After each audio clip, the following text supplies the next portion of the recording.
Hello, this is Marcus Green with another edition of City Boy Outdoors. Today's Saturday, October 25th. We've had a warm trend here in central Indiana, so as you can tell, we are not in the woods today. We're on the boat. Today we're doing something a little different. We're on a new lake. We've never been on this lake before. I've never been here before. I've been here about an hour or so. Yeah, I got some docks in the back and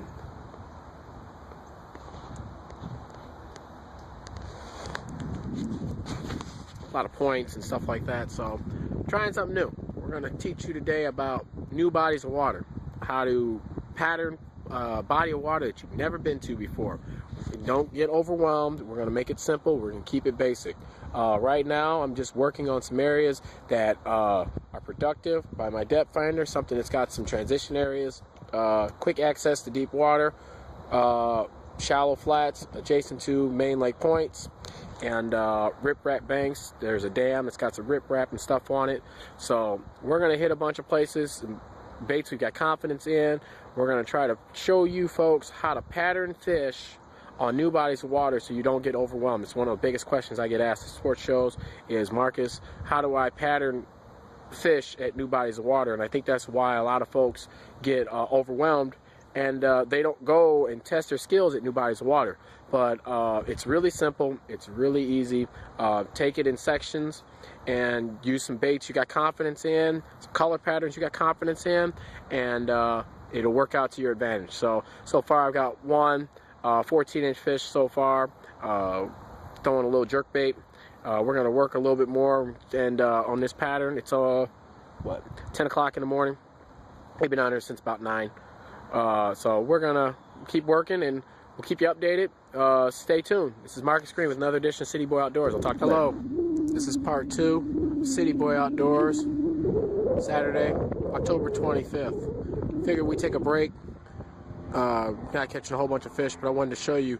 You learn a lot of the dynamics of a body of water by looking at its shoreline. If you look, and you see those gray rocks right up there, and you see down below, you see those beige color rocks.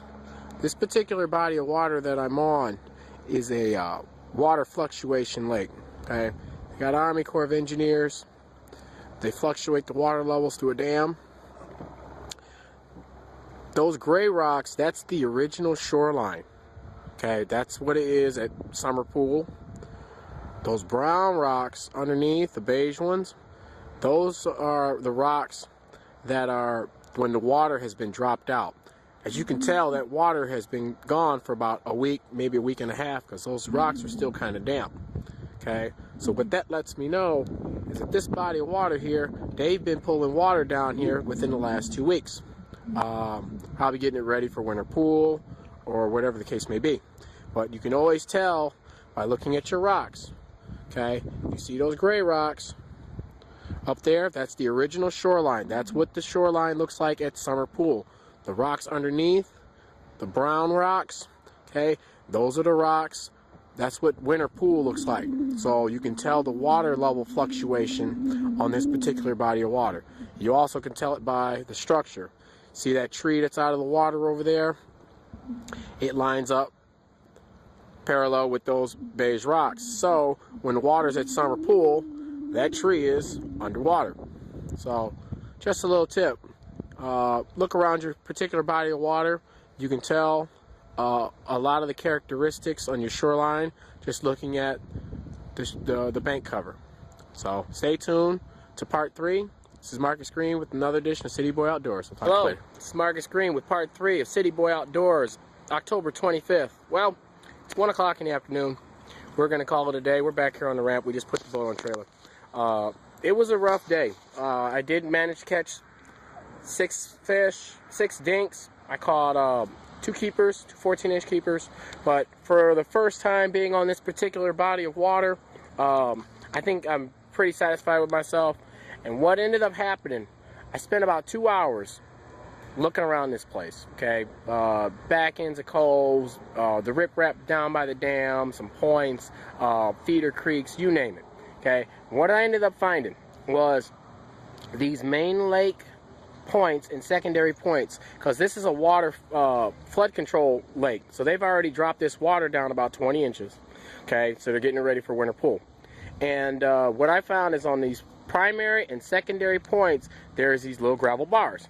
Okay, and what happens is it comes off the main point, off the shoreline, and there's 3 to 5 feet of water for about 50 or 60 yards.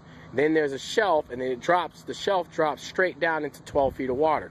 And these fish, ironically, were sitting on top of the flat itself, chasing crawfish. I thought they would have been off the drops, but all the fish we caught were on top of the flats feeding. Okay, a couple of the baits we used.